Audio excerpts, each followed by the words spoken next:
Hey guys, Tepco Cycle Repair. Today the tech tip is going to be on a Stealthy flywheel weight. So when you're using these flywheel weights, if you're going to use the bike for off-road, there's a certain way to put them on. It's clearly stated in the instructions to not use the washer below the flywheel below the flywheel weight. So when you're putting the flywheel weight on, you shouldn't have that washer in there. And here's our damage right here. This is what happens to it.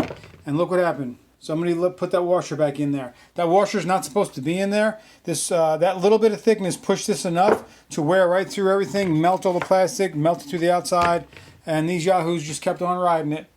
That's how you buy used bikes, people. People tear them up. They don't know what they're doing.